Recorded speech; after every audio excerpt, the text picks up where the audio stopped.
Hola amigos, de nuevo, estamos con ustedes transmitiendo desde el programa Destellos, desde la ciudad de Houston, para Urantia Televisión y para Radio Internacional Urantia, además de las redes sociales de Urantia Televisión.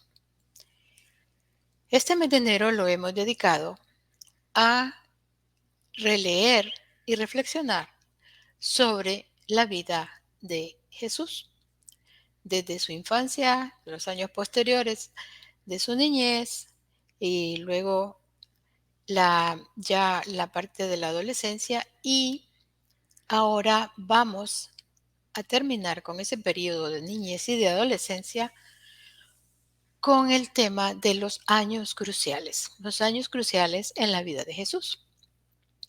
Estos años cruciales fueron 14 y 15 años de edad. Es muy importante para Jesús, fue muy importante para Jesús esta época de su vida porque tuvo que tomar muchas decisiones que afectaron el resto de su vida.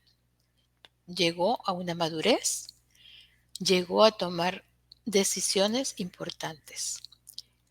Así que, a continuación, empezaremos con la lectura, el relato y la reflexión de estos años cruciales de Jesús.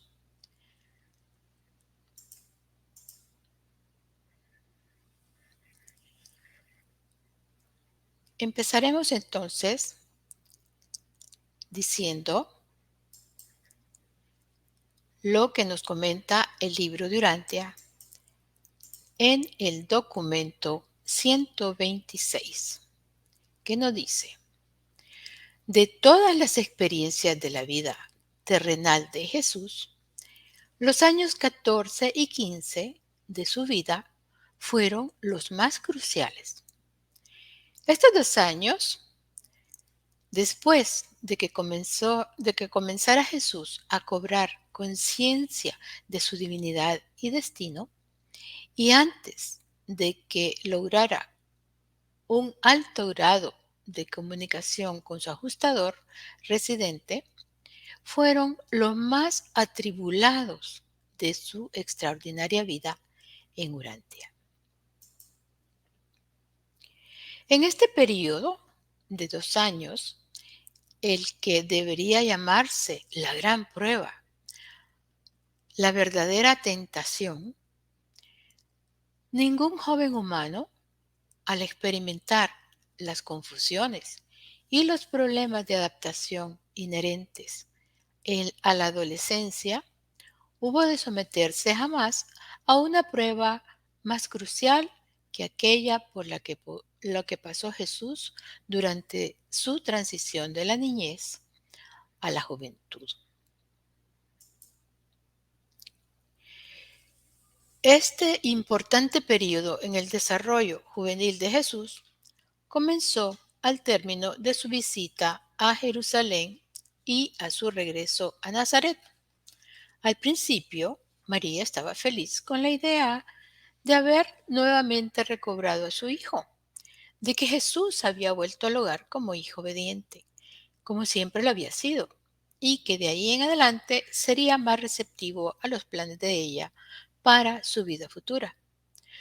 pero no habría de solazarse por mucho tiempo en este sol de ilusión materna y de orgullo familiar no confesado. Muy pronto habría de desilusionarse aún más.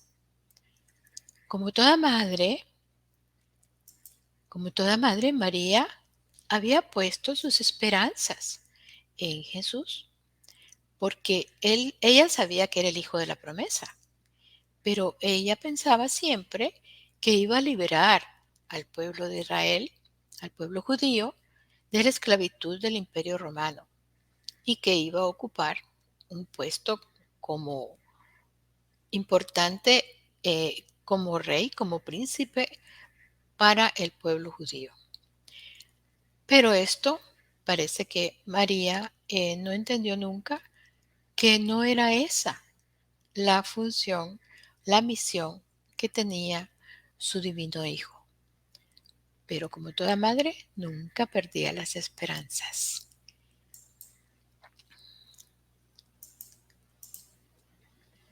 Cada vez más gozaba el muchacho en la compañía de su padre.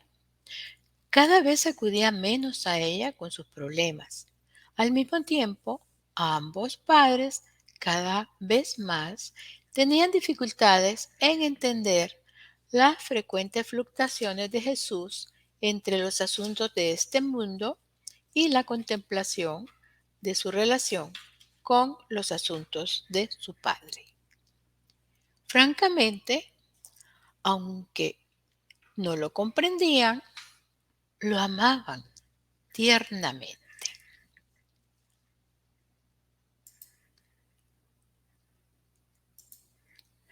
A medida que Jesús crecía, se profundizaba en su corazón la compasión y el amor por el pueblo judío. Pero, con el paso de los años, se fue acentuando en su mente un recto resentimiento por la presencia de los sacerdotes nombrados por razones políticas en el templo de su padre. Jesús tenía un gran respeto por los fariseos sinceros y a los escribas honestos, pero muchos despreciaban a los fariseos hipócritas y a los teólogos deshonestos, y miraban con desdén a todos los líderes religiosos que no eran sinceros.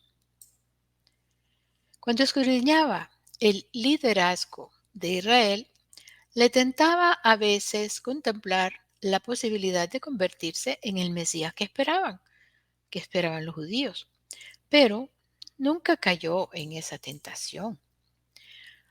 La crónica de sus hazañas entre los sabios del templo en Jerusalén causó placer en Nazaret, especialmente entre los antiguos maestros de Jesús en la escuela de la sinagoga.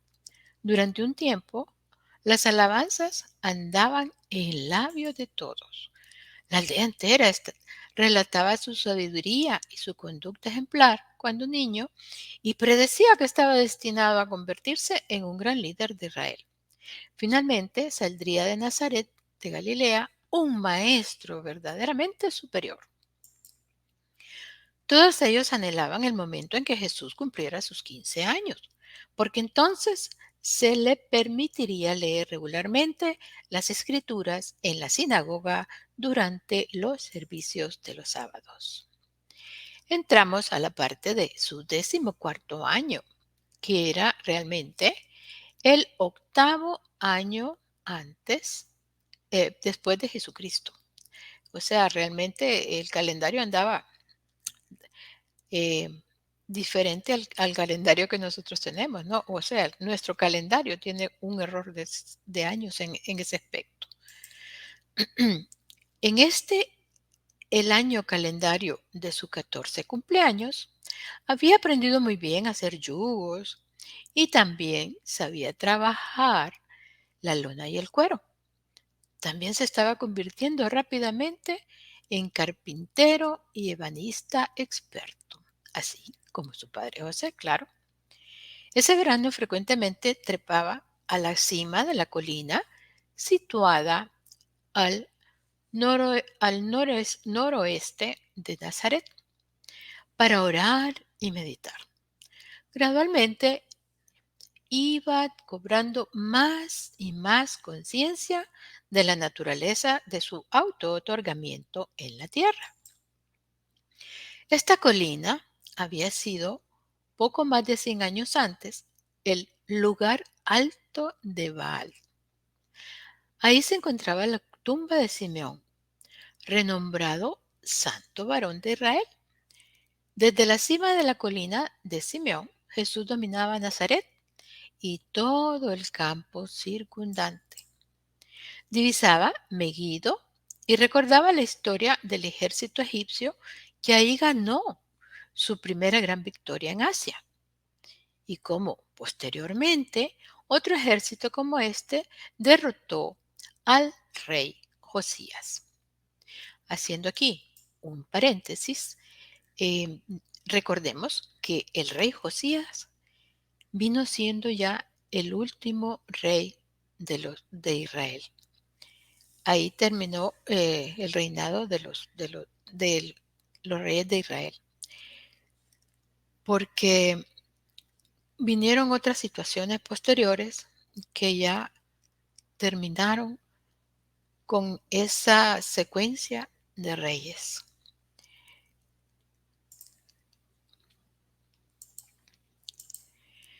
No muy lejos de ahí podía divisar Tanar, ahí donde Débora y Barak derrotaron a Sísara. Recuerden que Débora es una mujer que protagonizó mucho en la historia de Israel.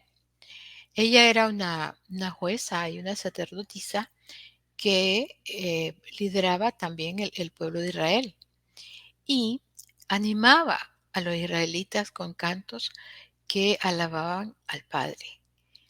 Y Barak, pues Barak era un guerrero que eh, peleó para la liberación de Israel y Débora lo llegó a acompañar para que Barak tuviera esa victoria sobre los enemigos del pueblo de Israel. Entonces, continuando, a lo lejos también se asomaban las colinas de Dotán, donde, según le habían enseñado, los hermanos de José lo vendieron como esclavo a los egipcios. ¿Recuerdan esa historia? Es muy famosa entre los libros sagrados. Al volver la vista hacia Ebal y Gerizim, rememoraba las tradiciones de Abraham, Jacob y Abimelech. Así que recordaba y reflexionaba sobre los acontecimientos históricos y tradicionales del pueblo de su padre José. Proseguía con sus cursos avanzados de lectura bajo la dirección de los maestros de la sinagoga. Al mismo tiempo también se ocupaba de la educación en el hogar de sus hermanos y hermanas a medida que crecían. A principios de este año, José dispuso ahorrar los ingresos que provenían de sus propiedades de Nazaret y Capernaum para pagar el prolongado estudio de Jesús en Jerusalén,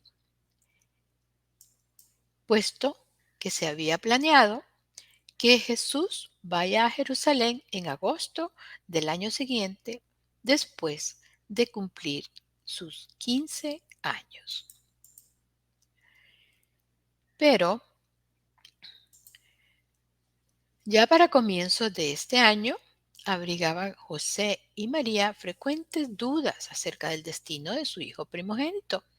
Por cierto, Jesús era un muchacho brillante y amable, pero él era tan difícil de comprender, tan evasivo de entender.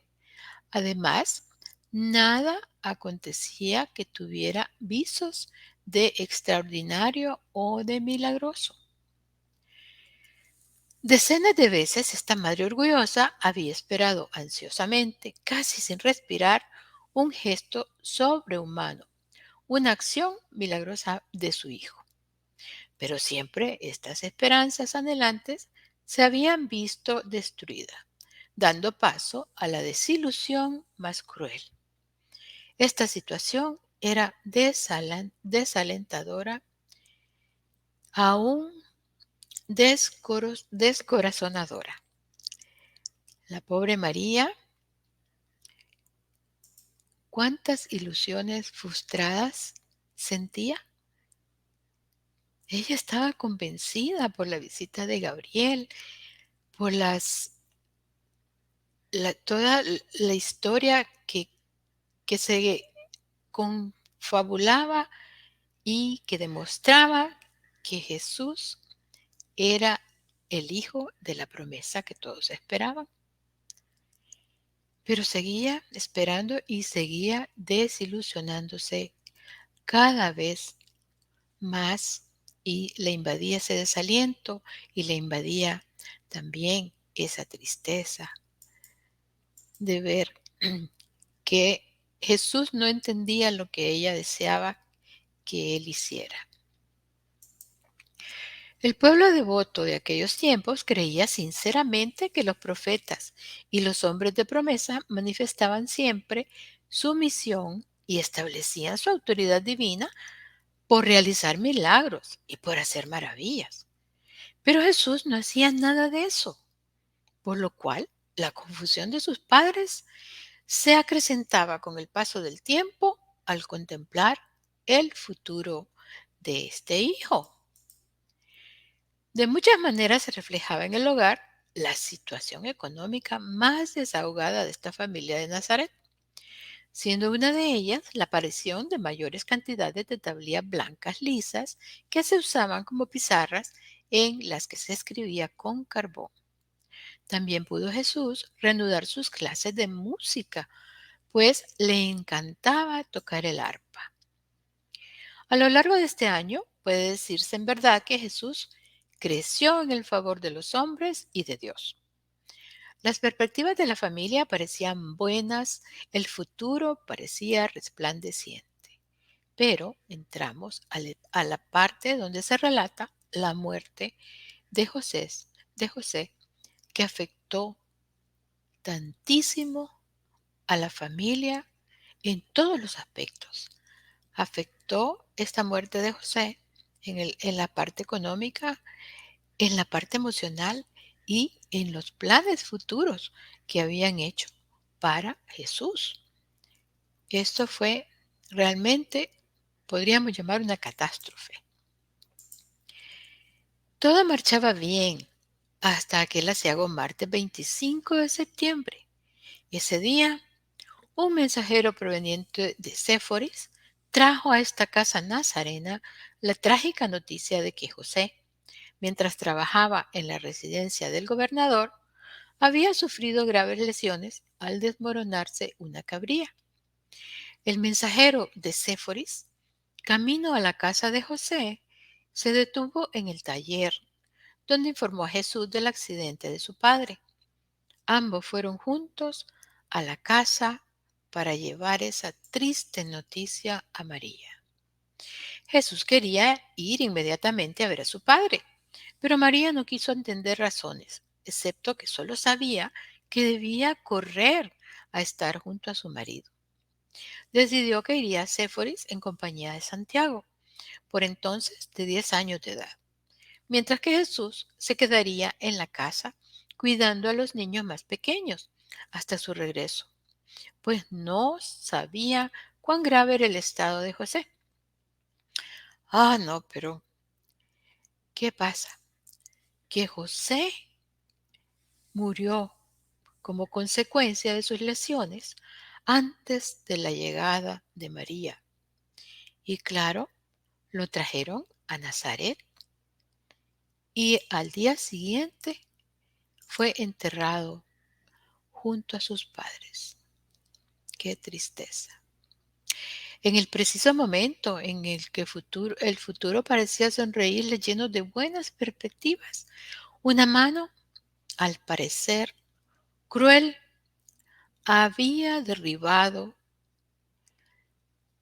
al jefe de esta familia de Nazaret, desgarrando el corazón de este hogar.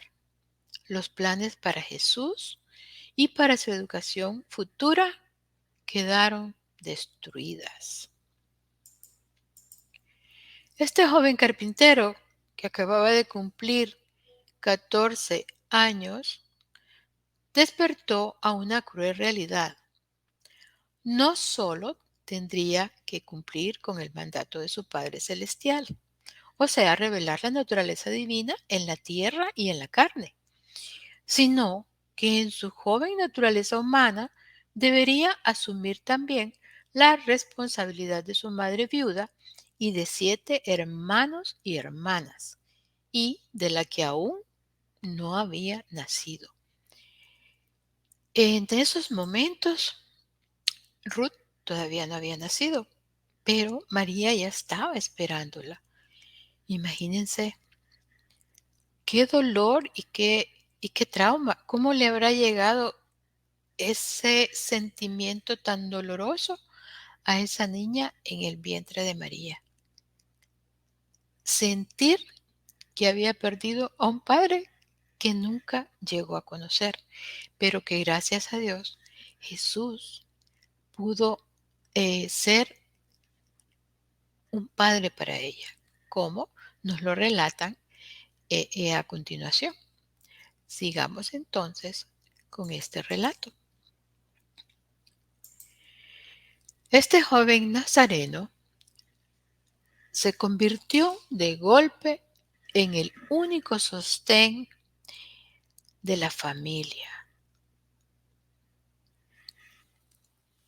tan súbitamente afligida por las desgracias.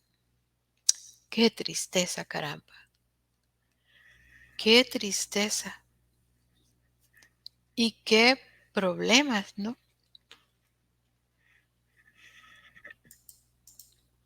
Así pues, se permitió que ocurriera en Urantia estos acontecimientos de orden natural que obligarían a este joven de destino a asumir tan pronto la responsabilidad onerosa, pero a la vez altamente educacional y disciplinaria, de convertirse en el jefe de una familia humana, padre de sus propios hermanos y hermanas, sostén y apoyo de su madre, guardián de la casa de su padre, el único hogar que había de conocer mientras estuvo en este mundo.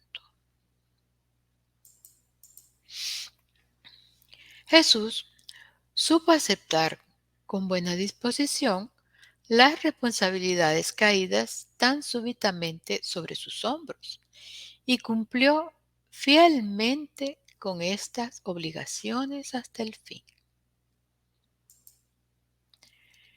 Por lo menos se había resuelto, aunque en forma trágica, un gran problema, una dificultad prevista en su vida. Ya no tendría que ir a Jerusalén para estudiar con los rabinos. Siempre fue verdad que Jesús no se doblegó a los pies de nadie. Estaba siempre dispuesto a aprender de quien fuese, aún del más humilde entre los niños, pero jamás derivó de fuentes humanas la autoridad para enseñar la verdad. Aún no sabía nada de la visitación de Gabriel a su madre antes de su nacimiento. Lo supo por Juan, el día de su bautismo, al comienzo de su ministerio público.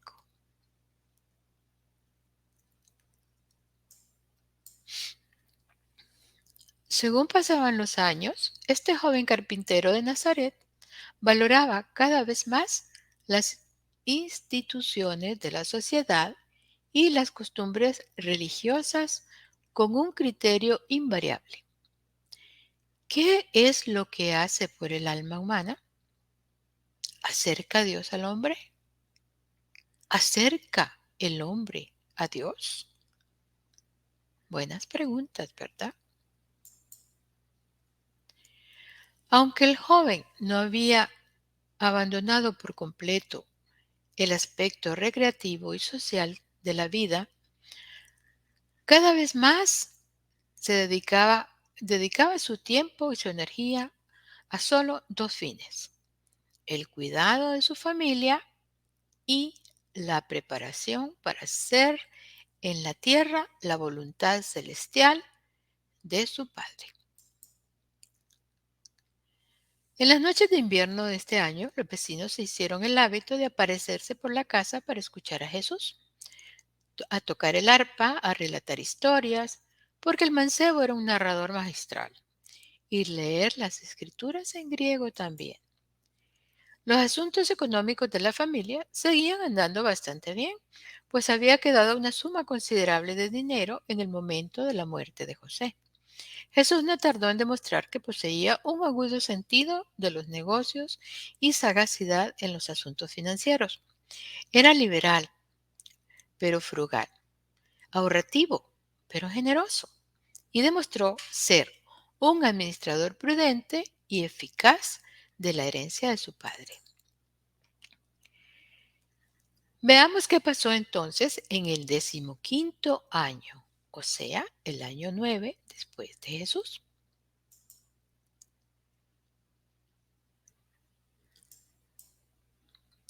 A mediados de ese 15º año, estamos computando el tiempo según el calendario del siglo XX, no de acuerdo con el calendario judío. Jesús había tomado firmemente en sus manos la administración de los asuntos de su familia. Antes de finalizar el año, ya casi habían desaparecido los ahorros de la familia y tuvo que enfrentarse, pues, con la necesidad de vender una de las casas de Nazaret que José y su vecino Jacobo poseían en sociedad. El miércoles 17 de abril del año 9 después de Jesucristo, por la noche, nació Ruth, la más pequeña de la familia. Jesús hizo todo lo que pudo por tomar el lugar de su padre, siendo el sostén y consuelo de su madre en estos momentos particularmente difíciles y colmados de tristeza. Durante casi 20 años, hasta que comenzó su ministerio público, ningún padre pudo haber amado y educado a su hija más afectuosa y fielmente de lo que Jesús cuidó a la pequeña Ruth. Fue un padre igualmente bueno para con los demás miembros de la familia. Durante este año compuso Jesús la oración que posteriormente le enseñaría a sus apóstoles y que muchos conocen como el Padre Nuestro. En cierto modo, fue esto algo que evolucionó antes del altar familiar, pues tenían hechas muchas fórmulas de alabar y varias oraciones formales. Después de la muerte de su padre, Jesús intentó enseñar a los niños mayores que podían expresarse individualmente en sus oraciones, así como le gustaba a él hacerlo, pero no alcanzaban a entender su pensamiento e invariablemente volvían a caer en la repetición de las oraciones aprendidas de memoria. Y Jesús les enseñaba la oración del Padre Nuestro, como dice así: Padre nuestro que estás en los cielos, santificado sea tu nombre. Venga tu reino, hágase tu voluntad en la tierra así como se hace en el cielo. Danos hoy nuestro pan para mañana. Refresca nuestra alma con el agua de la vida. Y perdónanos nuestras deudas, así como también perdonamos a nuestros deudores. Sálvanos de la tentación, líbranos del mal y haznos cada vez tan perfectos como tú. Bella oración. Bella oración que todavía nosotros repetimos y a veces sin ponerle la intención que realmente tiene. Para estimular a los mayores entre sus hermanos y hermanas a que expresaran espontáneamente sus rezos, Jesús trataba de mostrarles el camino con palabras y frases sugestivas de manera tal que sin intención alguna por su parte, resultó que todos ellos utilizaban oraciones basadas casi enteramente en lo que Jesús había sugerido. Finalmente Jesús renunció a la idea de que cada uno de los miembros de su familia formulara sus oraciones espontáneas, y una noche de octubre, sentado junto a la mesa baja de piedra, escribió a la luz de la pequeña lámpara en una tablilla de cedro de unos 50 centímetros de cada lado, con un pedazo de carbón, la oración que desde ese momento sería la que habría de pronunciar normalmente toda su familia. Durante este año, Jesús estuvo atormentado por pensamientos confusos. La responsabilidad familiar le había quitado por el momento toda intención de dedicarse de inmediato a los asuntos de su padre, según se le había mandado durante la visitación que ocurriera en Jerusalén. Con justicia razonaba Jesús que el cuidado de la familia de su Padre terrenal tenía prioridad sobre todas las demás deberes, que mantener a su familia debería ser su primera obligación. En el curso de ese año, halló Jesús en el así llamado libro de Enoc un pasaje que le sugirió la adopción futura del término Hijo del Hombre para designar su misión autootorgadora en Urantia. Mucho había reflexionado sobre la idea del Mesías judío y estaba firmemente convencido de que él no había de ser ese Mesías. Anhelaba ayudar al pueblo de su padre, pero no pensó nunca en conducir a los ejércitos judíos para derrocar a la denominación extranjera en Palestina. Sabía que jamás ocuparía el trono de David en Jerusalén. Tampoco creía Jesús que su misión de liberador espiritual o de maestro de los valores morales se limitara únicamente al pueblo judío. Por eso, su misión de vida no podía ser de ninguna manera el cumplimiento de los intensos anhelos y de las presuntas profecías mesiánicas de las escrituras hebreas. Por lo menos no de la manera en que comprendían los judíos estas predicciones de los profetas. Asimismo, estaba seguro de que nunca habría de aparecer como el Hijo del Hombre descrito por el profeta Daniel. Pero cuando le llegó la hora de salir al mundo para desarrollar su misión de Maestro Universal, ¿cómo se llamaría a sí mismo? ¿De qué manera definiría su misión? ¿Por qué nombre lo llamarían las multitudes que acabarían por creer en sus enseñanzas? Imagínense a este punto, un niño de 15 años, porque en nuestra sociedad todavía consideramos que un muchacho de 15 años es más niño que muchacho. Todas estas dudas, todos estos razonamientos que Jesús tenía a esa temprana edad. Tenía la certeza de que era una gran responsabilidad guiar al pueblo de Israel y al mundo entero. Pero, como sucede siempre, ¿verdad? No sabía cómo empezar ni cómo verse a sí mismo. Por eso le entraban esas dudas en esos precisos momentos.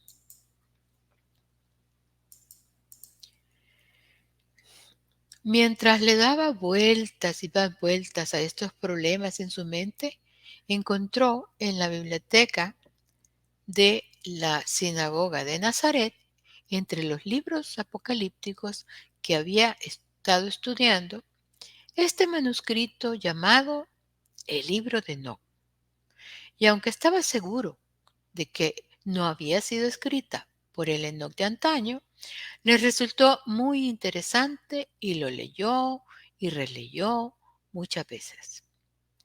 Un pasaje en particular le hizo mucha impresión, un pasaje en el cual aparecía el término de el Hijo del Hombre. Le llamó muchísimo la atención esta frase, este nombre, el Hijo del Hombre.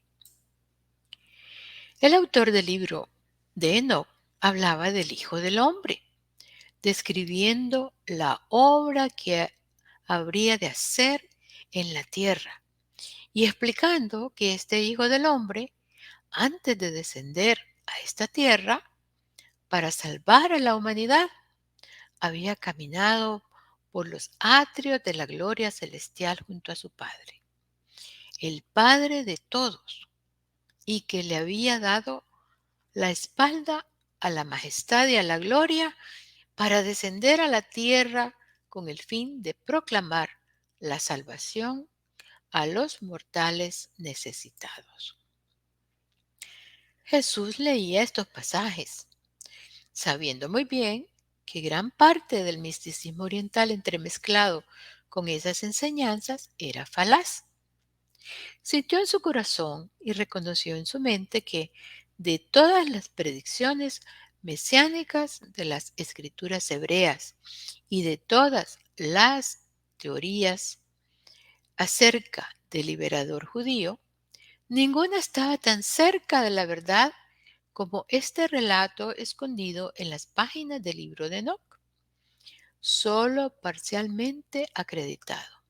Ahí mismo, y en ese mismo momento decidió, pues, que adoptaría el nombre de Hijo del Hombre como título inaugural de su misión, cosa que efectivamente hizo más adelante al comenzar su ministerio público.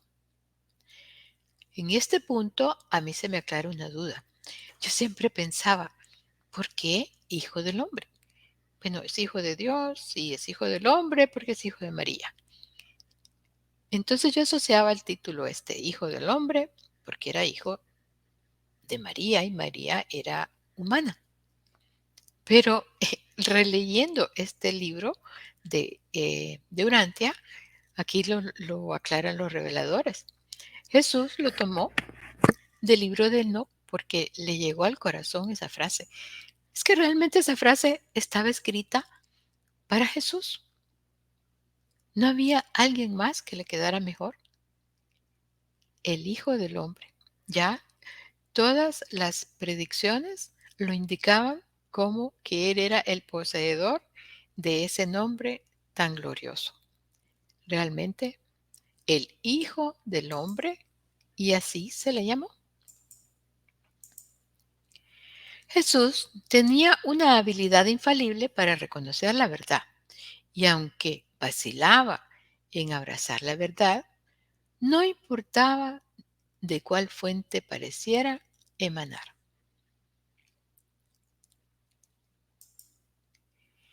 Por esa época ya había decidido mucho acerca de su obra futura para el mundo, pero nada dijo de estos asuntos a su madre, que seguía aferrándose a la idea de que sería el Mesías judío.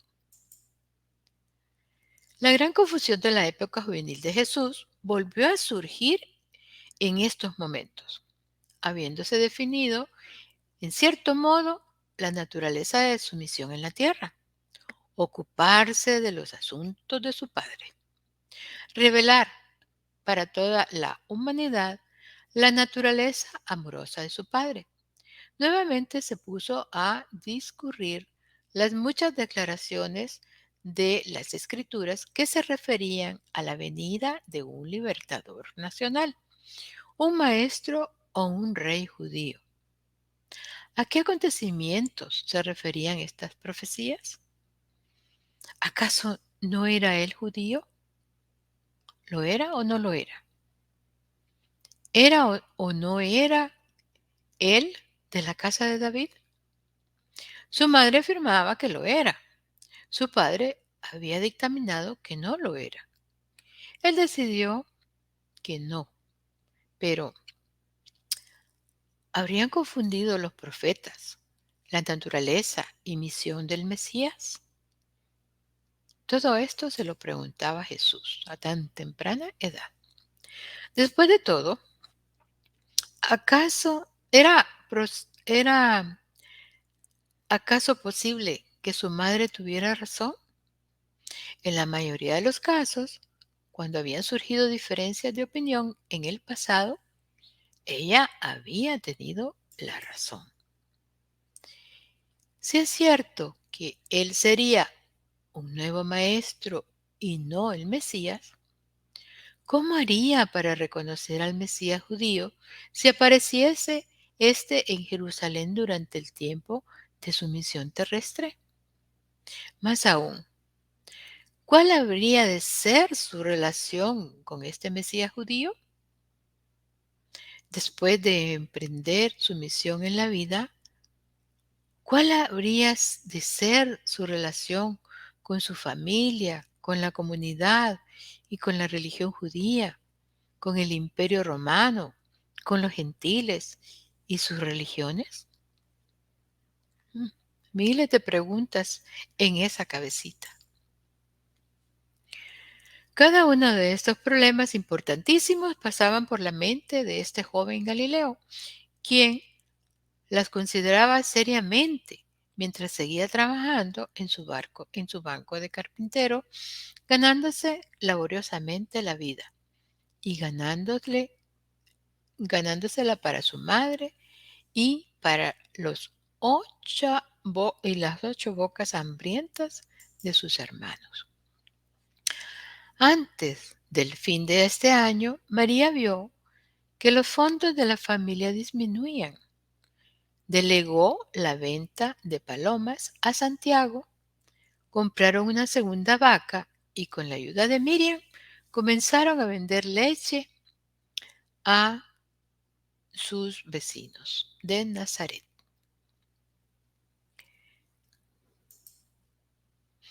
Sus periodos de meditación profundo, frecuentes viajes a los altos de las colinas para orar y las muchas ideas extrañas que Jesús proponía de vez en cuando alarmaban considerablemente a su madre.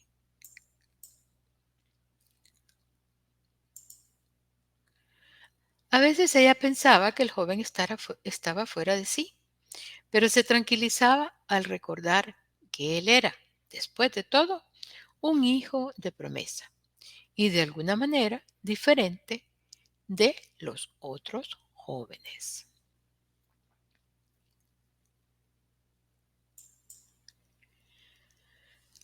Sigamos entonces. Muy interesante todo esto, viendo esta forma en que el Jesús tenía que afrontar todo. Bueno, pero Jesús estaba aprendiendo a no expresar todos sus pensamientos, a no presentar todas sus ideas al mundo, ni siquiera a su propia madre. A partir de este año, las revelaciones de Jesús acerca de lo que pensaba, de lo que pasaba por su mente, fueron reduciéndose cada vez más.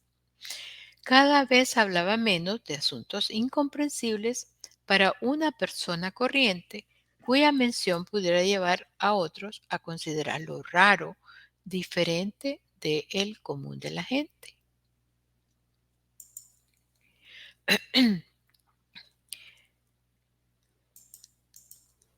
En apariencia se volvió un ser común y convencional, aunque anhelaba encontrarse con alguien que pudiera entender sus problemas.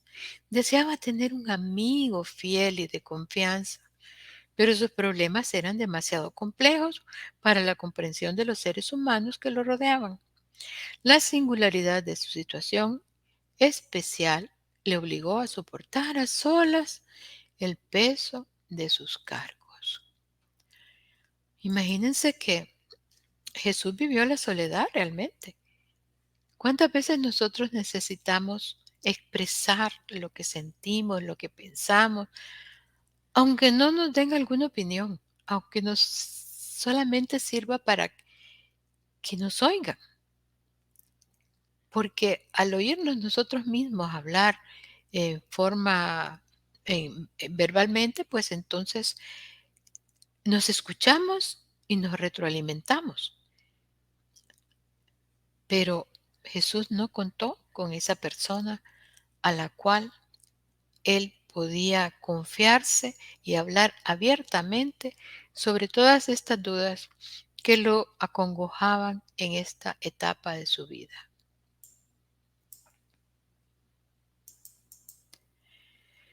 Vamos entonces a pasar a una parte importantísima que es el primer sermón en la sinagoga. Este sermón es algo realmente maravilloso porque todo lo que se lee ahí, que Jesús leyó para los que estaban en el templo, es como que lo leyera para nosotros. Lo podemos reflexionar profundamente si le dedicamos un poquito de tiempo y podemos sacar muchos frutos en eso. Veremos entonces que al cumplir los 15 años, como se esperaba, Jesús ya podía ocupar oficialmente el púlpito de la sinagoga en los días sábados. Muchas veces antes, cuando faltaban oradores, le habían pedido a Jesús que leyese las escrituras. Pero ahora había llegado el día en que, según la ley, podía oficiar el servicio. Ya era con todas las de la ley. Por consiguiente, el primer sábado después de su 15º cumpleaños, el Chazán dispuso que Jesús dirigiera los oficios matutinos en la sinagoga.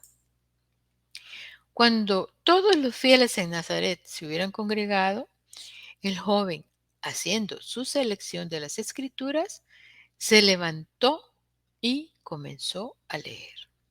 Este es un dato bien importante. No es una lectura que le tocara a Jesús.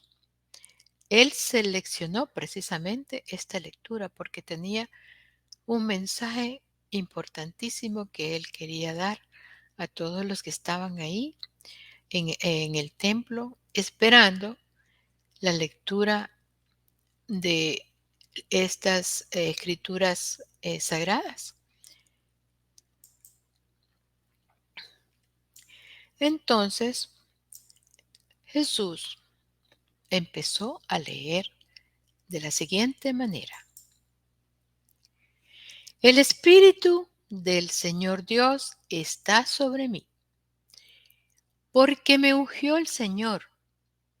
Me ha enviado a predicar buenas nuevas a los abatidos, a vendar a los quebrantados de corazón, a publicar la libertad a los cautivos y a los presos espiritualmente apertura de la cárcel, a proclamar el año de la buena voluntad de Dios y el día de venganza de Dios nuestro, a consolar a todos los enlutados, a darles belleza en lugar de ceniza, óleo de gozo en lugar de luto, canto de alabanza en vez de espíritu angustiado, y serán llamados árboles de justicia, plantíos del Señor para gloria suya. Buscad lo bueno y no lo malo, para que viváis, porque así el Señor, el Dios de los ejércitos, estará con vosotros. Aborreced el mal y amad el bien. Estableced el juicio en la puerta. Quizás el Señor Dios tendrá piedad del remanente de José. Lavaos y limpiaos, quitad la iniquidad de vuestras obras de delante de mis ojos. Dejad de hacer lo malo y aprended a hacerle el bien. Buscad el juicio, restituid al agraviado, haced justicia al huérfano, amparad a la viuda. ¿Con qué me presentaré al Señor? ¿A inclinarme ante el Señor de toda la tierra? ¿Me presentaré ante Él con holocaustos, con becerros de un año? ¿Se agradará el Señor de millares de carneros, decenas de millares de ovejas o con ríos de aceite? ¿Daré mi primogénito por mi rebelión, el fruto de mis entrañas por el pecado de mi alma? No, porque el Señor nos ha mostrado, oh hombres, lo que es bueno. ¿Y qué pide el Señor de ti? Solamente hacer justicia, amar misericordia y caminar humildemente con tu Dios. ¿A quién, pues, haréis semejante a Dios, que está sentado sobre el círculo de la tierra? Levantad en alto vuestros ojos y mirad quién creó todos estos mundos, quién saca y cuenta su ejército. A todos llama por sus nombres. Él hace todas estas cosas por la grandeza de su poder, y porque es poderoso, ninguna faltará. Él dará esfuerzo al cansado y multiplica las fuerzas al que no tiene ninguna. No temas, porque yo estoy contigo. No desmayes, porque soy tu Dios. Te esfuerzo y te ayudaré. Sí, te sustentaré con la diestra de mi justicia, porque yo soy el Señor tu Dios, y te sostiene de tu mano derecha, y te dice, no temas, yo te ayudo.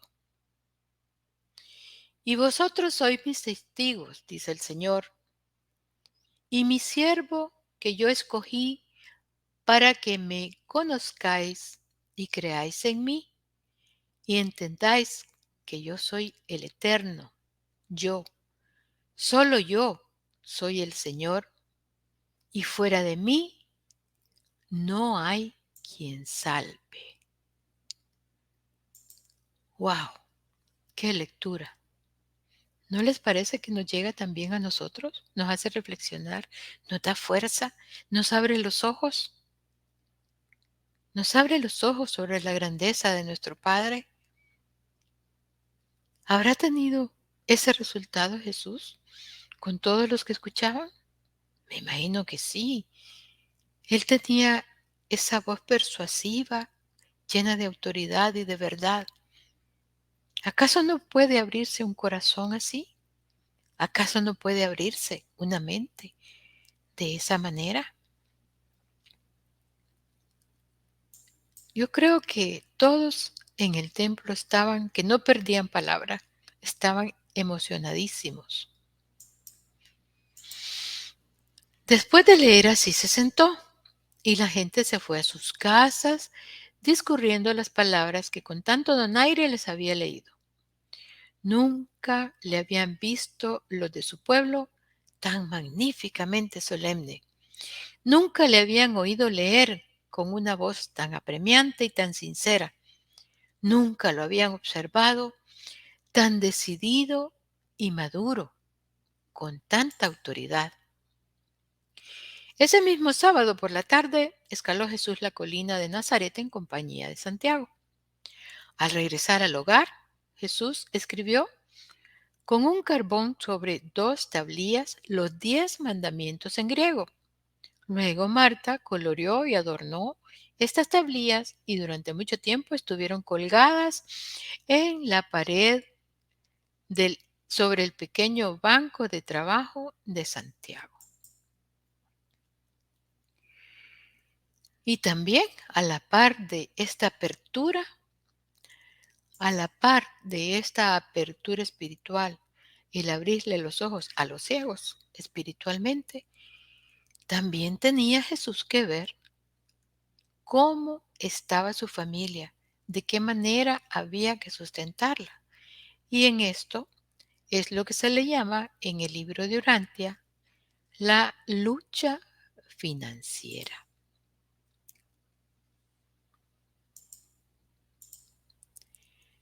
Paulatinamente, Jesús y su familia retornaron a la vida simple de sus primeros años. Sus ropas e incluso sus alimentos se simplificaron. Tenían leche, mantequilla y queso en abundancia, y durante la estación apropiada disfrutaban de los frutos de su huerto, pero cada mes que pasaba los obligaba a una mayor frugabilidad. Su desayuno era muy simple, pues guardaban los mejores alimentos para la cena. Sin embargo, entre estos judíos, la falta de riqueza no implicaba la inferioridad social. Ya este joven había llegado a tener una comprensión casi completa de cómo vivían los hombres de su tiempo y cuán bien entendía él la vida del hogar, del campo y del taller de trabajo. Quedó claramente demostrado en sus enseñanzas posteriores, que tan pletóricamente revelan su íntimo contacto con todas las fases de la experiencia humana. El Chazán de Nazaret seguía aferrado a la creencia de que Jesús había de convertirse en un gran maestro, probablemente en el sucesor del famoso Gamaliel en Jerusalén. Aparentemente, todos los planes de Jesús para una carrera se habían desbaratado. Tal como estaban las cosas, el futuro no parecía sonreírle. Pero no vaciló ni se desalentó, sino que vivía día tras día, desempeñando bien su deber presente y cumpliendo fielmente con las obligaciones inmediatas de su situación en el mundo. La vida de Jesús es un consuelo siempre eterno de todos los idealistas desilusionados. Eso nos incluye a nosotros, claro, también. ¿Cuántas veces hemos estado desilusionados, agobiados? ¿Cuántas veces? Pero Jesús es el consuelo porque Él también vivió todas estas vicisitudes que nos tocan vivir. El pago de los carpinteros jornaleros iban disminuyendo lentamente. A fines de este año, Jesús podía ganar trabajando de sol a sol solo el equivalente de unos 25 centavos de dólar diarios. Imagínense, 25 centavos de dólar. ¡Qué barbaridad! El año siguiente le resultó difícil pagar los impuestos civiles, sin hablar de la contribución a la sinagoga y del impuesto de medio ciclo del templo.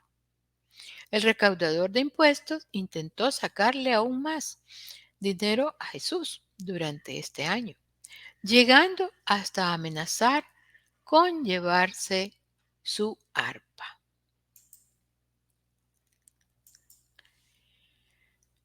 Temiendo que el ejemplar de las escrituras en griego pudiera ser descubierto y confiscado por los recaudadores de impuestos, Jesús lo obsequió a la biblioteca de la sinagoga de Nazaret en ocasión de su 15º cumpleaños.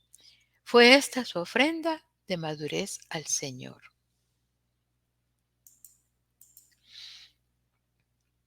El peor momento de su 15º año de vida la pasó Jesús en Séforis, cuando se encontraba ahí para escuchar el veredicto de Herodes, ante quien había apelado para resolver una disputa sobre el pago adeudado a José en el momento de su muerte accidental. Jesús y María esperaban recibir una suma considerable de dinero, pero el tesorero de Séforis les había ofrecido una cantidad ínfima. Los hermanos de José resolvieron pues apelar ante el mismo Herodes. Por eso se encontraba ahora Jesús en el palacio de pie ante Herodes y le escuchó decretar que nada se le debía a su padre en el momento de su muerte. Esta decisión tan injusta bastó para que Jesús no volviera a confiar nunca más en Herodes Antipas. No es sorprendente que en una ocasión se refiriera a Herodes como ese zorro. El duro trabajo de Jesús en el banco de carpintero durante este año y los subsiguientes le impidió de partir con los viajeros de las caravanas, así como a él le gustaba. Y un tío suyo se había hecho cargo ya de la tienda de provisiones de la familia, y Jesús trabajaba en el taller de la casa para poder estar cerca de su familia y así ayudar a María en cuanto a los niños. Por aquel entonces empezó a enviar a Santiago a la puerta, a la parada de las caravanas, donde alimentaba a los camellos para obtener noticias sobre los acontecimientos mundiales.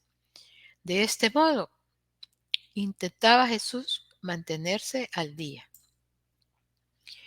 Según se adentraba en la madurez, hubo de pasar por los conflictos y confusiones típicos de todo joven promedio de todas las eras humanas anteriores y subsecuentes. Y lo duro, disciplina inherente a la obligación de mantener a su familia fue una salvaguarda segura contra el que haya tenido tiempo para la meditación ociosa o la complacencia en tendencias místicas. Este fue el año en que Jesús arrendó una parcela considerable de terreno justo al norte de la casa, para que la familia tuviera un huerto. Se subdividió el terreno para que cada uno de los hermanos mayores tuvieran su propia parcela y compitieran entre sí al dedicarse con entusiasmo a las faenas agrícolas. Durante la temporada de cultivo de las legumbres, Jesús y su hermano mayor pasaba algún tiempo con ellos todos los días en el huerto. Al trabajar con sus hermanos menores en el huerto, Jesús muchas veces abrigó el deseo de vivir con su familia en el campo, en una granja, para disfrutar de la libertad de una vida sin trabas. Pero no estaban en el campo, y Jesús, siendo tan un joven profundamente práctico como un idealista, atacó vigorosamente e inteligentemente su problema tal como lo encontró, haciendo todo lo que estaba a su alcance para que él y su familia se adaptaran a la realidad de su situación y tratando de satisfacer en el mayor grado posible sus aspiraciones individuales y colectivas. En cierto momento abrigó Jesús la vaga esperanza de poder comprar una pequeña granja con el dinero que le debían a su padre por su trabajo en la construcción del palacio de Herodes, siempre y cuando pudieran recaudar esa suma considerable de dinero. había pensado seriamente en establecer a su familia en el campo, pero al negarse Herodes a pagarles el dinero que se le debía a José, tuvieron que renunciar a la ambición de tener una casa en el campo. Tal como estaban las cosas, se las ingeniaba para disfrutar de muchas de las experiencias de la vida campestre, puesto que ahora tenían 3 vacas, 4 ovejas, una cría de pollos, un asno y hasta un perro, además de las palomas. Aún los más pequeños tenían sus obligaciones regulares dentro del plan de administración bien organizado que caracterizaba la vida doméstica de esta familia nazarena. Al concluir su 15º año, concluyó Jesús la peligrosa y difícil travesía de este periodo intermedio de la vida humana, ese periodo de transición entre la despreocupación y la complacencia de la niñez y la noción del advenimiento de la edad adulta con su carga de responsabilidades y oportunidades para la adquisición de la experiencia avanzada en el desarrollo de un carácter noble.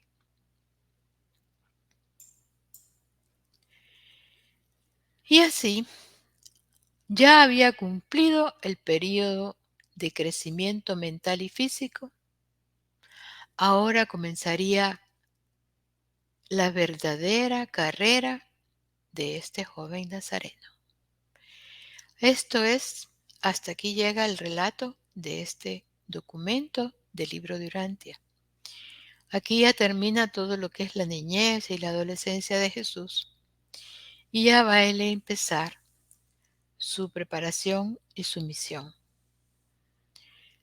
Bueno, pues también nosotros aquí nos vamos a quedar esta noche y, como siempre, les invito a continuar escuchando y viendo este programa de Destellos, donde compartimos experiencias espirituales. En este mes de enero, pues como dije, hemos estado enfocados en esta parte de la vida de Jesús. Y ahora en febrero tenemos una programación ya variada como la traíamos anteriormente. Bueno, gracias. Y como siempre, les digo, Destellos es un programa especial para crecimiento espiritual en relación con el libro de Urantia y otras fuentes que se transmite desde Houston, Texas, a través de Urantia TV, Radio Internacional Urantia, sus redes sociales y también todos los lunes a las 8 p.m. Hora Central de México.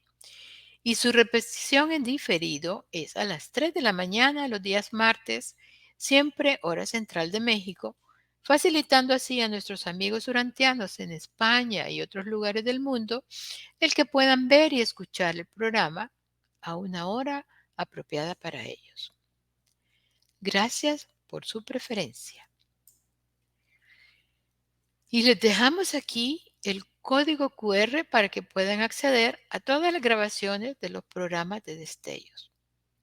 Solo enfocas la cámara en tu celular sobre el código. O también puedes usar el link Urantia TV Pleca Destellos. Ah, pero sí, antes de cerrar el programa, les recuerdo, ya estamos transmitiendo también en TikTok, cortitos, cortitos inspiracionales, cortitos de la vida de Jesús, cortitos de opinión, para que ustedes puedan entretenerse de manera amena y a la vez cuestionarse y aprender. Y ahora sí, como les digo, los dejo para la próxima vez, el próximo lunes, a estas mismas horas y por estos mismos medios. Que disfruten de su noche.